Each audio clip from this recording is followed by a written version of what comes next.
सो hey everyone, कैसे हैं आप सब लोग। मैं सेल्फ डॉक्टर तुषार एंड आज इस वीडियो में बात करेंगे आपके टॉपिक डिस्ट्रक्टिव ऑपरेशंस। ठीक है, सो नाम से ही पता चल रहा है कि ऐसे ऑपरेशंस जिसमें हमें कोई डिस्ट्रक्शन करना है।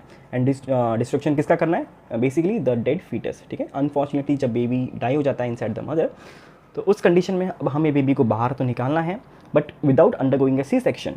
सो in that condition we usually go for the destructive operations. अब क्या क्या है ये, इसके क्या क्या टाइप्स हैं, क्या इसके इंडिकेशंस हैं, कॉन्ट्रा इंडिकेशंस हैं, क्या एडवांटेजेस हैं, डिसएडवांटेज है, ये सब कुछ कवर करेंगे इन दिस वीडियो। एंड ये नोट्स आपको अवेलेबल हो जाएंगे हमारे टेलीग्राम, व्हाट्सअप एंड नोट्स वाला डॉट साइट पे। तो आप उन तीनों को चेकआउट कर सकते हैं, नीचे डिस्क्रिप्शन में लिंक दे दूंगा। ठीक है, एंड हाँ, हमारे ऐसे ही गायनी ऑप्स के बहुत सारे जो प्रीमियम नोट्स भी हैं जिसको आप परचेज़ कर सकते हैं। बहुत ही अफोर्डेबल प्राइस पे हमने रखा है नोट्स वाला डॉट साइट पे, तो उसका भी लिंक नीचे डिस्क्रिप्शन में है, तो वहाँ से भी आप उसे परचेज़ कर सकते हैं। ठीक है, तो चलो टॉपिक को स्टार्ट करते हैं। Now what is this destructive operation? So destructive operations are the obstetric procedures performed to reduce the size or bulk of the dead fetus. ठीक है, आपको रिड्यूस करना है बेबी जो डेड फीटस है, ठीक है, उसके साइज़ को रिड्यूस करना है या उसके बल्क को रिड्यूस करना है ताकि उसे वजाइनल डिलीवरी के थ्रू बाहर निकाला जाए। ठीक है, स्पेशली ड्यूरिंग ऑब्स्ट्रक्टिव और नेग्लेक्टेड लेबर। ठीक है, दो कंडीशन से, अगर नेग्लेक्ट हो गया है लेबर, बेबी पहले से डेथ हो गई है, या तो बेबी अटक गया है एंड उसकी वजह से उसकी डेथ हो गई है, तो उन दोनों कंडीशंस में आपको बेबी को तो बाहर निकालना है, डेड फीटस को। So these operations are done only if the foetus is dead.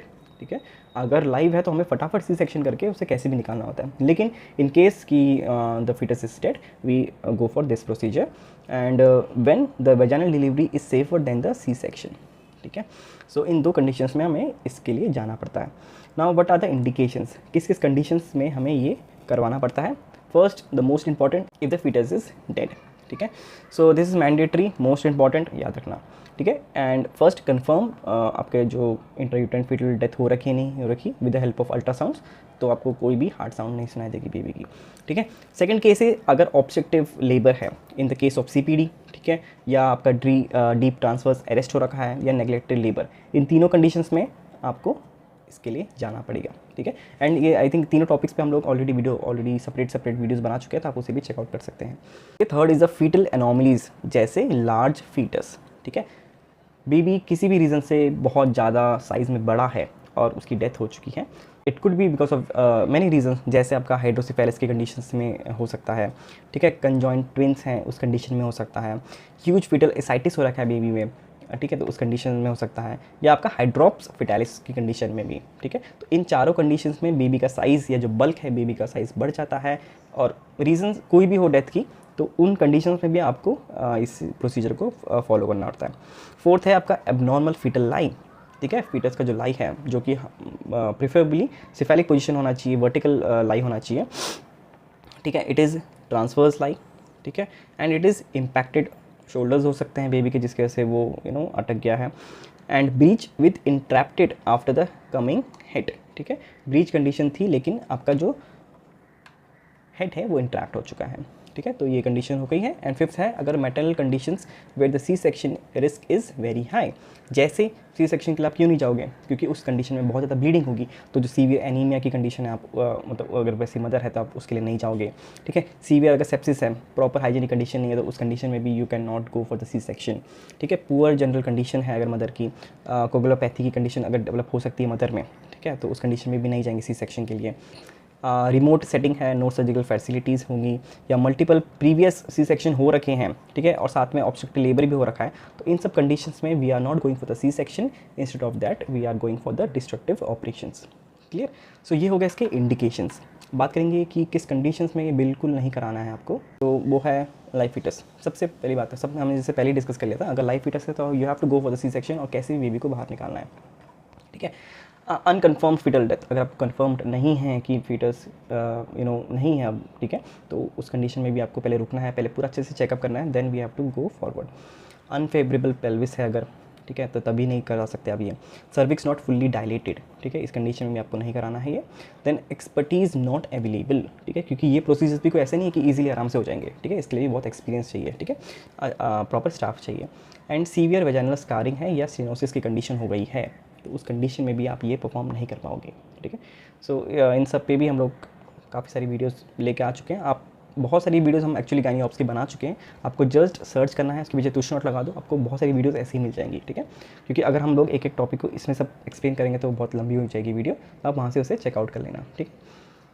Now these are the indications and contraindications. Now let's talk about the requirements. अगर आपने सब कुछ चेक कर लिया है, सब कुछ प्रॉपर है, fetus is no more and we have to go for the procedure, अब उसके लिए क्या क्या रिक्वायरमेंट्स होती हैं, ठीक है। सो रिक्वायरमेंट्स इसमें यहाँ पे आएंगी कि before performing the destructive operations ensure that the fetal is death, मतलब उसकी डेथ हो चुकी है, ठीक है, आपको कंफर्म करना है। सर्विक्स फुली डायरेटेड होना चाहिए, एडिक्वेट पेल्विस होना चाहिए, दैट इज़ आपके पेल्विस में कोई डिफॉर्मिटी ना हो जिसकी वजह से बेबी नहीं आ पाएगा उस रीज़न से, ठीक है। Analgesics and anaesthesia are available, asepsis conditions चाहिए, ठीक है। Skill operators and informed consent भी आपको लेना पड़ेगा, ठीक है। So these are the requirements.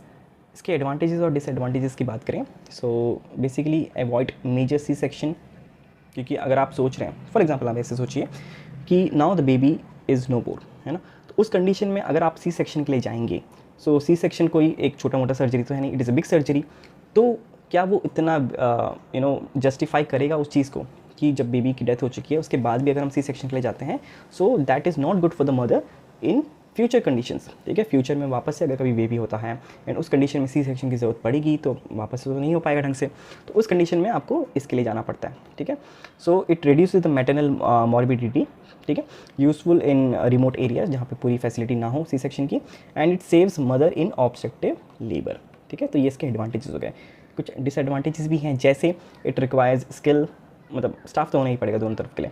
Maternal trauma risk है, इसमें इन्फेक्शन हो सकते हैं अगर ढंग से एसेप्सिस कंडीशन ना हो तो, एंड साइकोलॉजिकल ट्रॉमा भी मदर में हो सकता है, क्योंकि प्रोसीजर ही इतना थोड़ा वैसा होता है, अच्छा नहीं होता है, ठीक है, बिल्कुल भी। तो इसीलिए ये इसके एडवांटेजेस हो गए। अब इसके टाइप्स भी होते हैं, बहुत तरीक़ों से ये किया जाता है। टाइप्स के ऊपर हम नेक्स्ट वीडियो में बात करेंगे डिटेल में, अभी आपको सिर्फ बता देता हूँ नाम, उसके एक्शन और क्या क्या यूज़ में आते हैं वो। सबसे पहले आपका है क्रेनियोटॉमी, ठीक है, तो नाम से पता चल रहा है कि आपको क्रीनियम पे काम करना है, दैट इज़ बेबी के स्कल पे काम करना है। सो यहाँ पे आपको बेसिकली बेबी के स्कल को कोलैप्स करना है, वो कैसे करते हैं पूरा प्रोसीजर हम नेक्स्ट वीडियो में पढ़ेंगे, अभी के लिए आपको बस ये जानना है, ठीक है। सो क्रेनियोटॉमी में आपको collapse the skull of the baby and it is used if the baby has suffered from the hydrocephalus या सीपीडी की कंडीशन है, तो उस कंडीशन में आपको कराना है। सेकंड आपका क्लीडोटॉमी, ठीक है, तो क्लीडो दैट इज़ आपका क्लेविकल, सो यहाँ पे clavicle is cut down to reduce the size of the baby, and ये कब यूज़ होता है, in the case of shoulder dystocia की कंडीशन में यूज़ होता है। नेक्स्ट आपका spondylotomy, that is we have to the cut the spine, ठीक है, and this is done in the case of large trunk, ठीक है, अगर ट्रंक लंबा है तो उस कंडीशन में है। Next we have the eviscerations, that is remove the organs, ये भी अगेन लार्ज ट्रंक एनोमलीज के अंडर अगर बेबी आता है तो उस कंडीशन में आपको पहले ऑर्गन्स निकालना है ताकि बेबी का साइज रिड्यूस हो, तब आप बेबी को आराम से निकाल पाएंगे, मतलब डेड फीटस को निकाल पाएंगे। And fifth is the decapitation, नाम से तो चल रहा है, we have to remove the head of the baby in case the head is very large, या आपका हमने जैसे देखा कि हाइड्रोसेफेलस कंडीशन है तो उस कंडीशन में भी, और अगर बेबी ट्रांसवर्स लाई में है तो, ठीक है। तो ये सब हो गया आपके different types of the destructive operations, इसको डिटेल में नेक्स्ट वीडियो में पढ़ेंगे, अभी के लिए आपको बस यही था, ठीक है। आई होप आप अच्छे से समझ गए होंगे ये टॉपिक क्या है, एंड इसको कोई भी आपको डाउट है नीचे कमेंट सेक्शन में आप पूछ लेना, एंड इसकी जो पार्ट 2 वीडियो होगी वो मैं नेक्स्ट वीडियो में अपलोड कर दूंगा, ठीक है। तो आज के लिए इतना ही, मिलते हैं नेक्स्ट वीडियो में, till then take care, bye bye.